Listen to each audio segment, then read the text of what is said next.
Thank you very much for being here so early in the morning. This is joint work with Ufuk Kachijit and Sina Hadas's. It's a long project.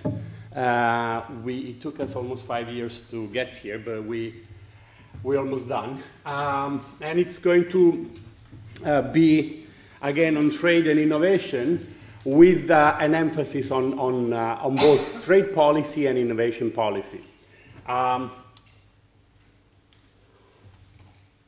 So on the x-axis, you see the growth rate of patenting. I'm going to start with a little bit of descriptive evidence. And on the right axis, you see productivity growth. So this is the late 60s, and you see that US seem to lag compared to other advanced economies in patenting, and this lag in patenting seems to be connected to lagging productivity growth. So this, I recall that this was a period where there was a big discussion in US policy circles about US losing the technological leadership. Okay, so policymakers were worried about Japan and European countries recovering from the war and catching up with US technology. The same way now we start being worried about China as a technological competitor, although they're still quite far away. So this you can find in the history of technology policy literature tons of quotations like this. So these industries, so the high-tech industry, are dominated by few nations and few firms, so that competitive advantage brings significant economic profits and political influence. Don't forget that this was the period where you see the last bit of the Cold War going on, and so you still have the strategic military concerns about military leadership, mixing up with the new concerns about economic leadership. Thus, if the United States becomes a net importer and a technological inferior producer, it would also become less independent, less influenced, and a less secure nation. Okay, so to give you dig deeper into data, the blue line is the foreign share of patents.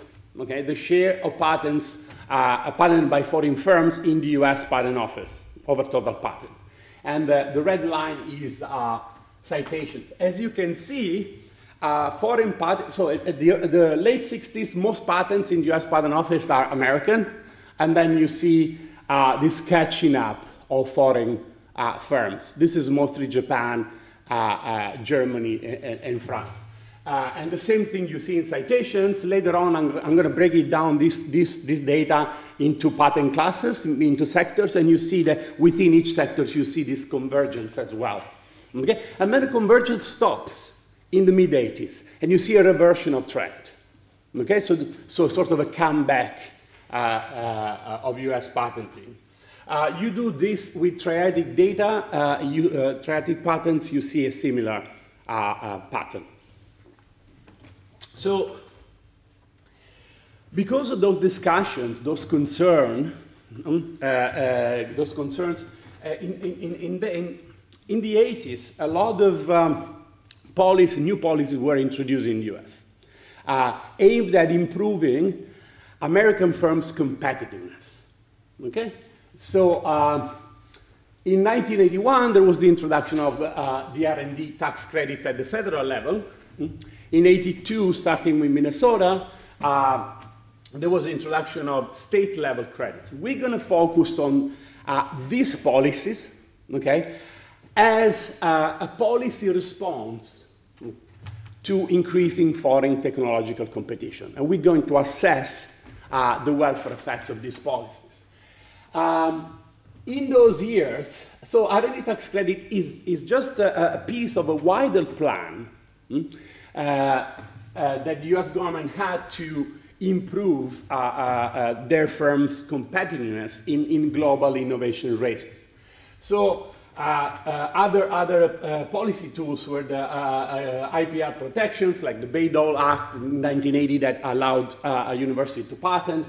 A lot of technology transfer acts, mostly aimed at small firms. They could not innovate by themselves. So imagine this is a world where there is a huge pool of public technology, mostly military technology, okay?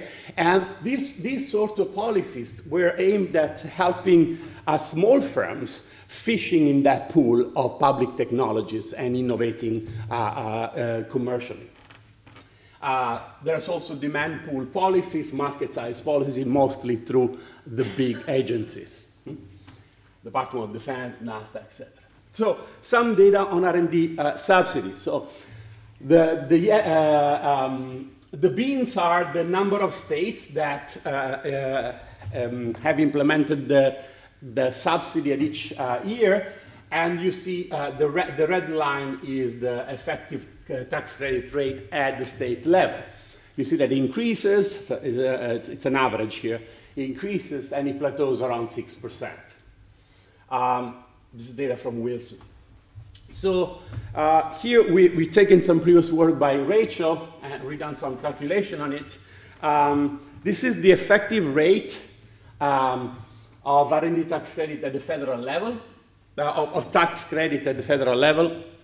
And you see that the R&D tax credit in the United States jumps because of the introduction of the research and experimentation tax credit in '81. And then there is another jump in '89 because it changes the basis for getting the credit. So this is an incremental credit, okay? It gives you a tax credit over an average on the additional R&D that you do on top, in addition of the average, for example, past 3 years, okay? So you see that the other countries, they have tax credits, okay, but they don't. These credits don't move much in those years we are looking at.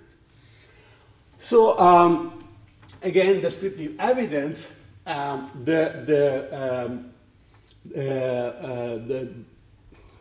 dotted line it shows the share of U.S. patents in U.S. patent office. You see. The same image that I showed at the beginning, this convergence of foreign patents. So you see the decline in US patenting, and then you see the reversion of the trend, right? At the same time, and it starts around the mid-'80s.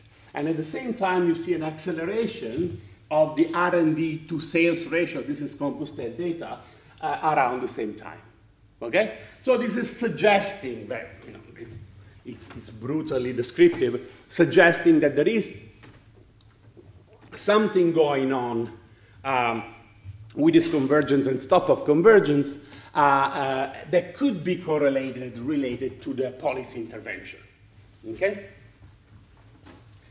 So this is what we do. We do a lot of things. It's sort of a big paper. I'll try to squeeze it in the time I have. I'm going to rush a bit, but stop me anytime you have questions. So we look at, first thing we do, we look at the welfare effects of foreign technological convergence. So in the literature on international trade, we often look at welfare effects of reduction in trade costs. So here, what we want to see is not what happens to me when the trade barriers between me and my trade partners decline. Okay? I want to see what happens to my welfare when my trade partner gets better technologically. Okay? So this is fairly unexplored, although it is a classic issue in international trade. So the welfare effects of foreign technological progress for given trade barriers. Okay? So then we are going to ask the key question. Okay? What is the welfare properties? Okay, we are going to assess the effects of increasing subsidies to innovation in a world where your partners, your trade partners, are becoming better and better. Okay? So when you're being caught up by your competitors, what are the welfare properties? Okay, what is the role? What are the effects of increasing subsidies to innovation? Then we're going to do a counterfactual, and we're going to go Trump, and we're going to ask, what if instead of increasing R&D subsidies in the early 80s, the US would have increased trade barriers? Okay, we're going to compare these two policies. We're going to show winners and losers from these policies. And we're going to do optimal policy, and since we have this big dynamic model, we're going to compare the short and the long run, which is something that you don't see very often in the trade literature, and it turns out to be politically very, very important, because a lot of the adjustments that we study in classrooms, and we assume that they take place immediately, takes actually place through time, and this can be very important. And then I'm going to show you some complementarity between trade and innovation policy that is important for fiscal purposes. Okay, preview of the results. We're going to first show you some effects that are static, so in a very standard world of the standard trade theory. We're going to show you that foreign catching up is going to benefit workers but hurts firms. And protectionism is going to benefit firms and hurt workers. Then we're going to introduce dynamics, and in this model, dynamics is going to be innovation dynamics. And we're going to see that when your partner gets better and better and start converging technologically with you, your firms will be forced to innovate more.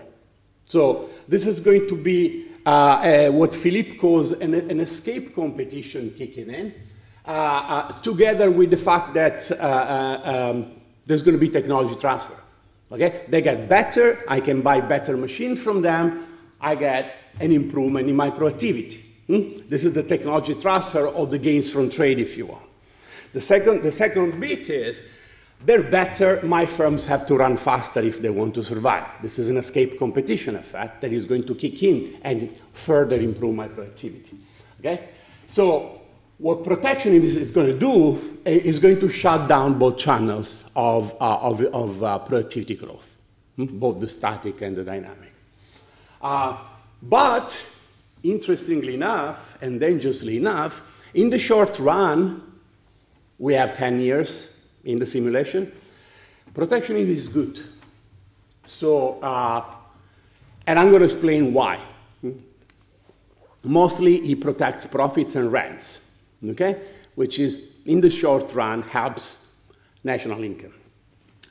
In the long run, since it's going to hamper productivity growth, because firms can sit relaxed, protected from foreign competition, and it's going to be very costly.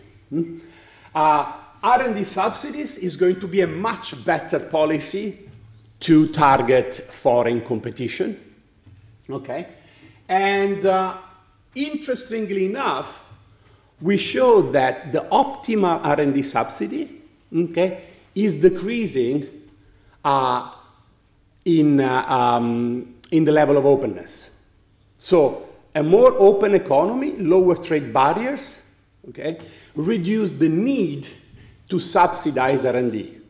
This is very interesting because this means that it creates some fiscal space, okay, to do redistribution, for example, okay, which is a key issue in all these globalization debates and the globalization skepticism, right? That some people or part of the production process get hurt and they need to be compensated.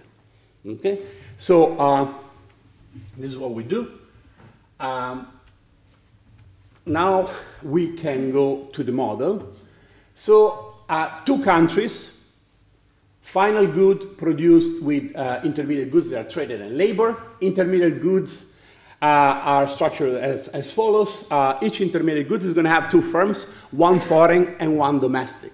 Okay, but there's going to be entry of, in each of these sectors. Okay, so firms will compete through innovation and will get global leadership and sell globally when they have the best quality of the good. Okay? So these two countries, imagine that the domestic country is the US, the foreign country is the rest of the advanced countries. Okay? This is mostly Japan and Europe in that period. Japan and the 6 European countries we have, plus the US, are about 98% of R&D, global R&D in those years.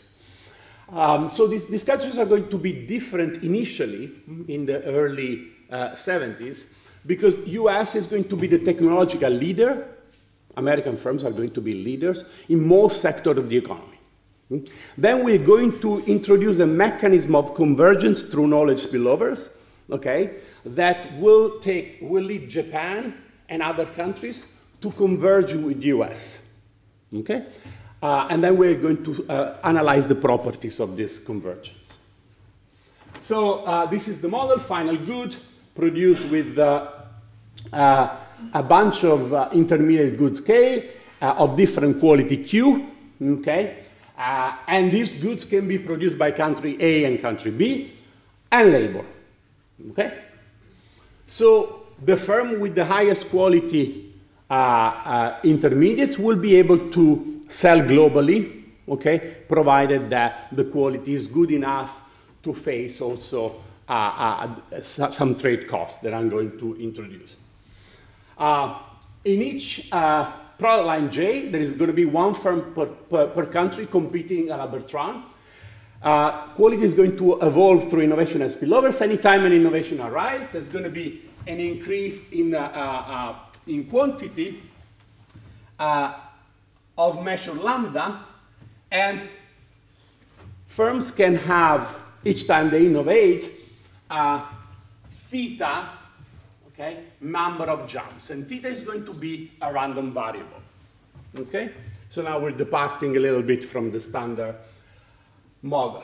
I'm going to tell you a bit more about this theta. So NC is going to be the number of quality jumps up to time t.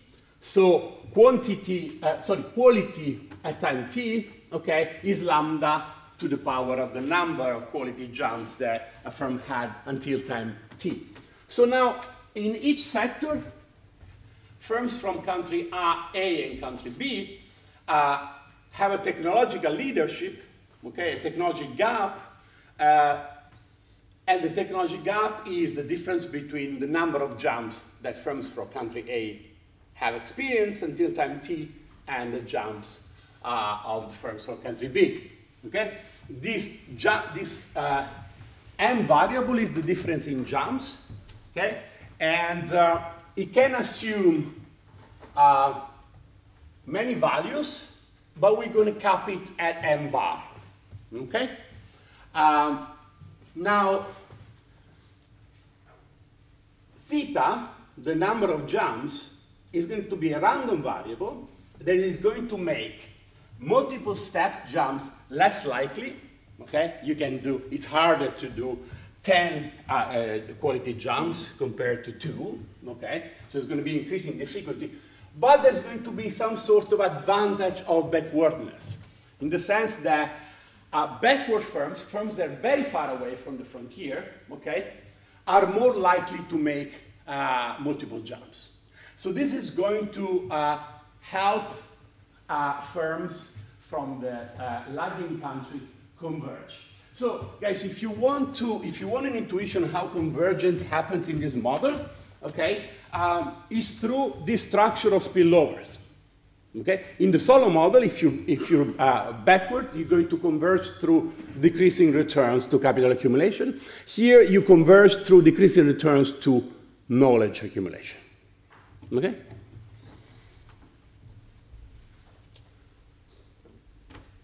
So on the intermediate goods side, it's nothing new.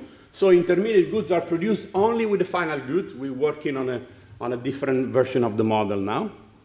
Okay. They solve so they operate they solve this standard problem where eta is the cost production if you don't export. If you export, you need to add K, which is an iceberg trade cost. Okay? So very straightforward. You get market pricing, and the market pricing is augmented for the iceberg trade cost for exporters. Okay? And exporters and non-exporters have different profits. Now,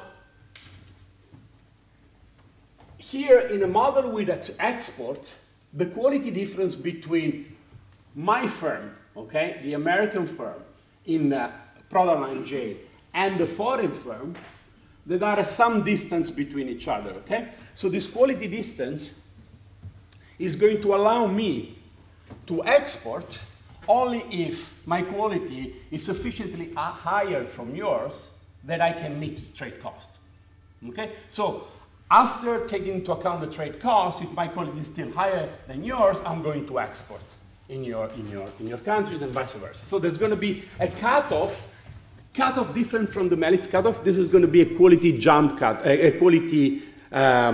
gap cutoff, okay, above which firms will export, okay. So if you want an idea of these cutoffs, so H2 and F2 are the two quality frontiers of the home country and the foreign country. And this, the dotted line are the quality frontiers taking into account the transportation costs. Okay, so here, okay, the home countries with the transportation cost has still higher quality than the foreign country. So this is the goods that I'm going to export. Similarly, for the foreign country, are the goods that the foreign country is going to export and I'm going to import. And here there's going to be only domestic sales. Okay? So here, differently from Mellitz, the cutoffs for exporting are going to be at defined by, not by sheer productivity, but by the difference between my productivity and my partner's productivity. Okay? And we can do something in the data with this. Okay, so how does competition work here? So the innovation dynamic shapes competition here. So here we have different product lines with different quality difference, okay? So here the blue line is the foreign firm and the red line is the US firm. So here they're very close. So here there is very close small leadership by foreign firms, large leadership by foreign firms, large leadership by US firms. How does competition work? Well, scenario one, okay, the US firm closes the gap, reduces the gap, but not completely. Okay? So this is the incumbent firms reducing the gap. Okay? All the incumbent firms can catch up. Okay?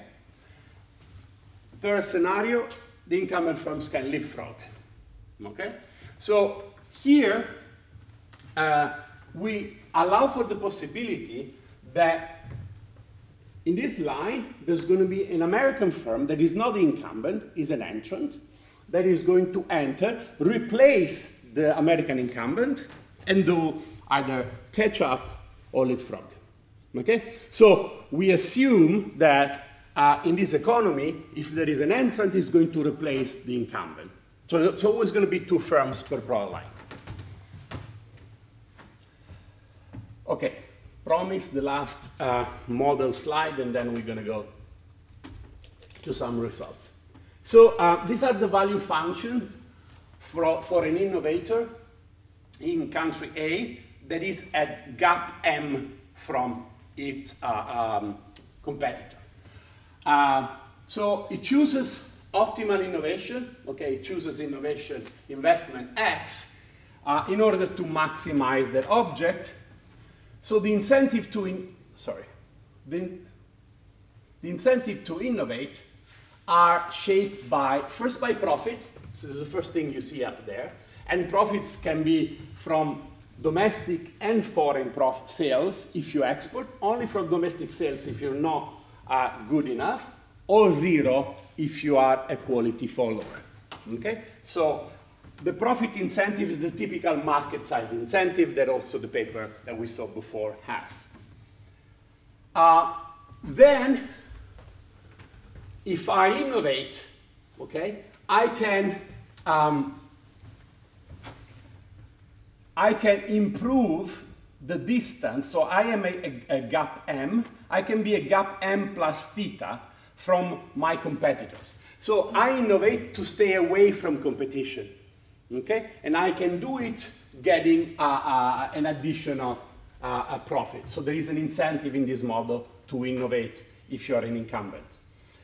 So this is what Philippe has called the escape competition effect in a model that is generalized for many step gaps, okay? So now, if either a domestic entrant innovate, okay, or foreign firms innovate, okay, I'm going to lose something. If the domestic entrants innovate, I'm going to be run out of business, okay? This is business stealing. This is domestic business stealing.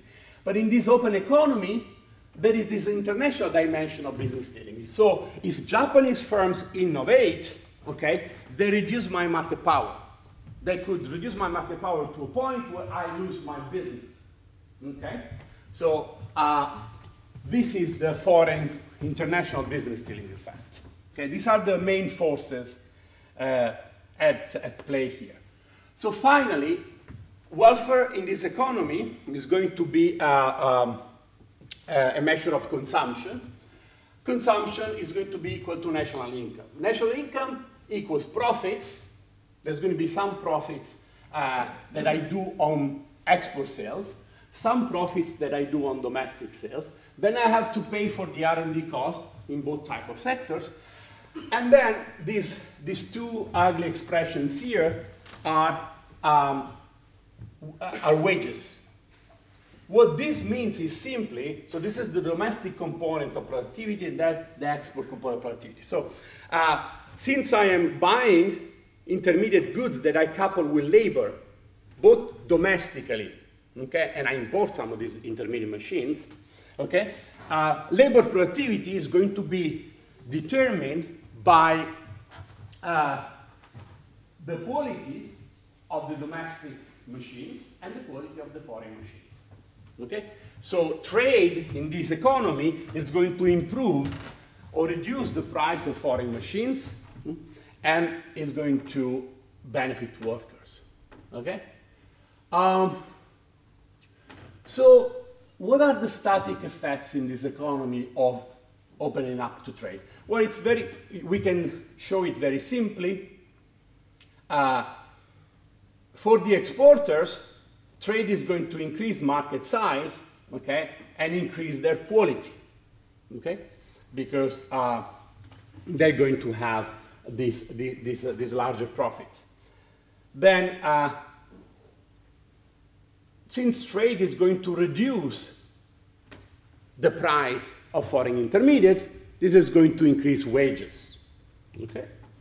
But remember here, I was buying these goods from my firms, now I'm buying these goods from Japanese firms. It's good for my workers because Japanese goods are cheaper, okay, like Chinese goods are cheaper now, but all these domestic American firms shut down, okay? So trade is good for the American exporters, is bad for the American import competing industry firms, and is good, is bad for these firms and is good for workers. So there is a tension in this model, okay? There also can be a tension for workers in more complicated model between exporter and importer. Some firms that will be kicked out of business because of trade, they're not going to be happy. Now, innovation, when you go to the dynamic effects, innovation is going to move the quality frontier. So trade is going to not only affect statically profits and wages, but also have innovation effects, okay, through market size and competition. And I'm going to show you exactly how. So now the model cannot be solved analytically. We go to the computer and we do the following quantitative analysis. So we start from 1975. We're going to target a bunch of growth statistics. And then what we're going to do, we are going to generate a measure of the distribution of leadership using pattern data, and we're going to have the model reproducing that convergence that you see in the aggregate, okay? In this case, it's going to be, it's going to be at the sectoral level. So this is the aggregate statistics.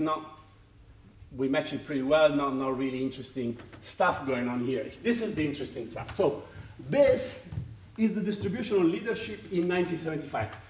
What I mean by that? So we divide sectors into 33 bins, okay? So bin 16 here, okay, this is going to be, the share of sectors, okay, share of sectors where US firms have more than 97% of patents. Bin 15 is going to be, that point there is the share of sectors where US firms have more than 94% of patents. So all bins on this side, okay, are bins where US have patent majority, patent leadership.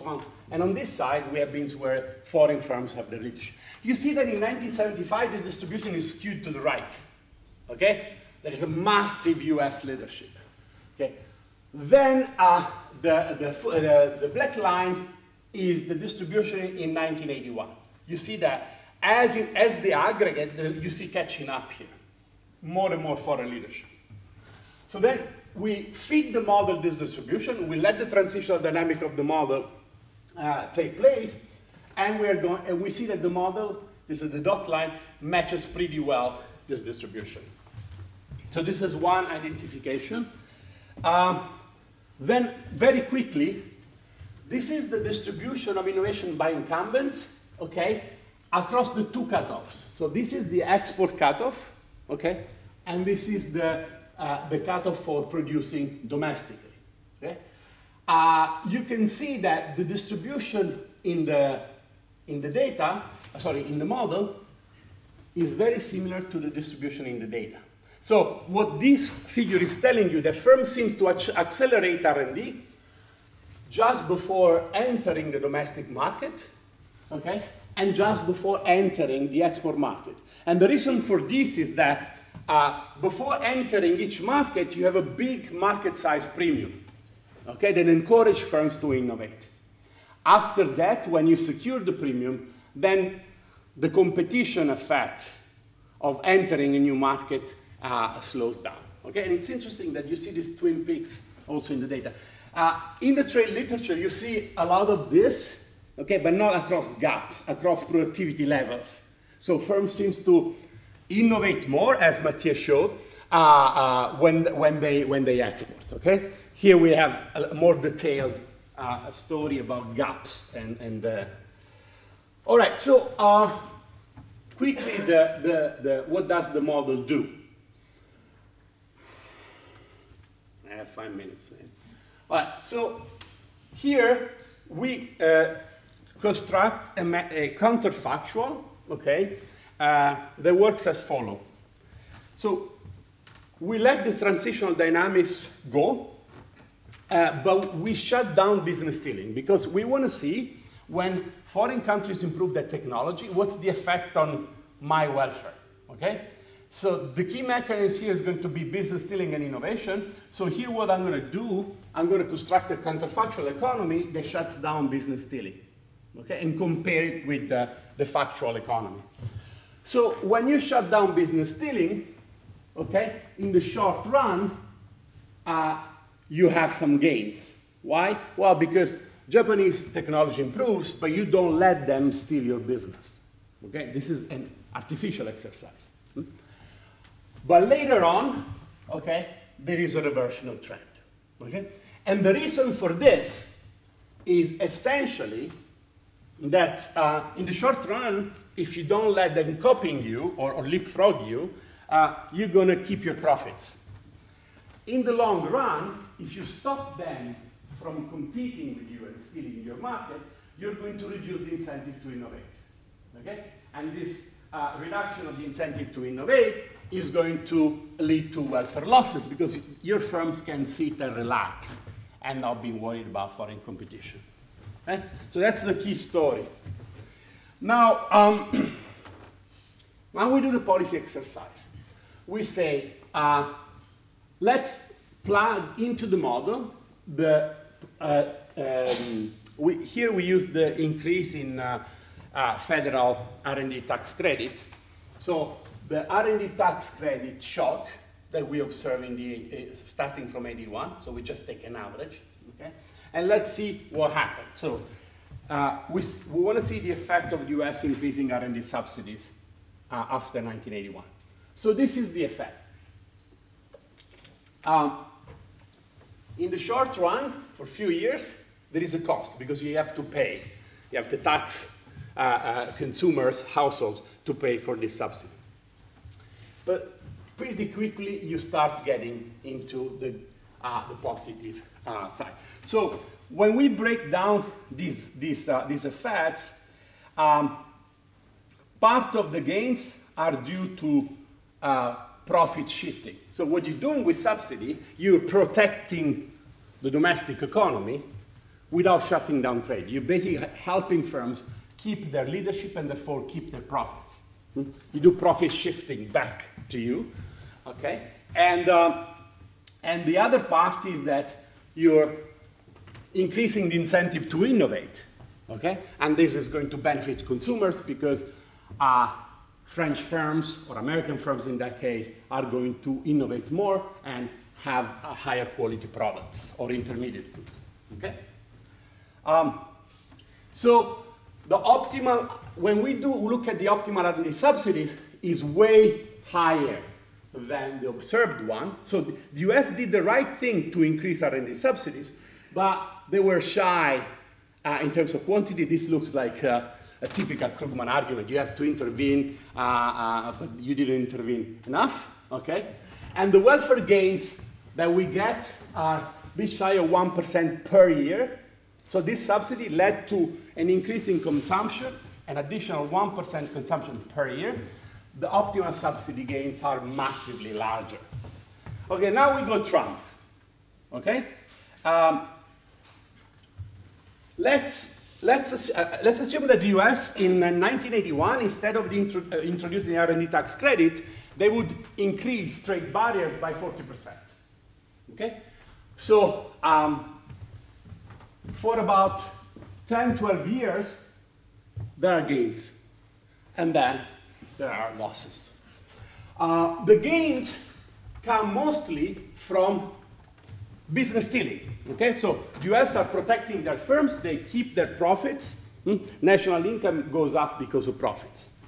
Okay? In the long run, what happens is, first, you're basically helping unproductive US firms, okay, replacing foreign, very productive firms with US firms. You're losing because your workers are going to work with bad machines, low quality machines. On top of that, these US firms, they become slacker, okay? And that innovation goes down, okay? So what's happening, if you want, should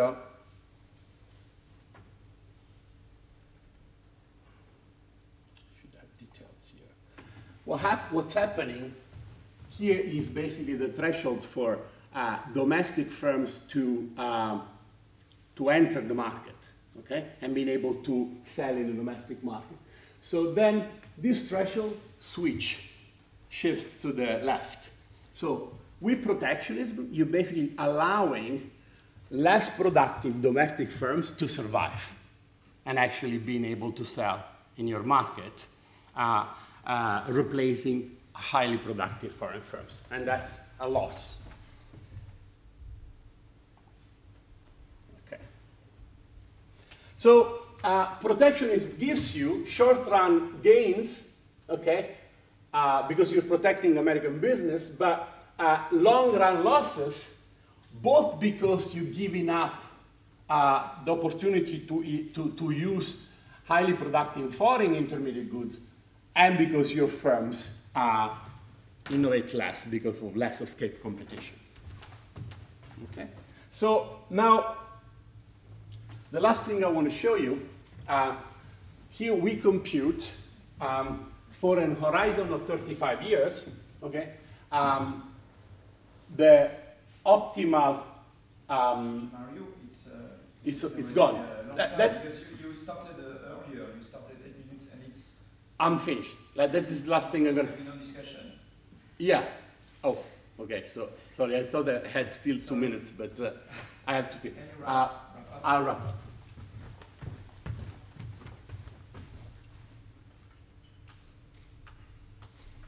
So last thing, and then I stop. So we compute the optimal subsidy rate over different level of openness, okay, of trade costs. So here, reducing, so this is the benchmark. This is 1% less than the benchmark trade cost. As you see, as you reduce trade cost, optimal subsidy goes down. So the idea here is that openness provides the market with enough competition and with enough innovation incentives that you can reduce the fiscal expenditure to fund innovation, to subsidize innovation. Okay? And this is interesting because since we know that innovation can have a lot of distributional effects, okay, this model is telling you that competition and innovation allows countries to have some fiscal budget to do trade-related redistribution policies, okay, without increasing public deficit. And I am done. Thank you very much. So, sorry for running over. For 10 minutes. No, even less. I mean, a couple of questions. I apologize. It's a long project.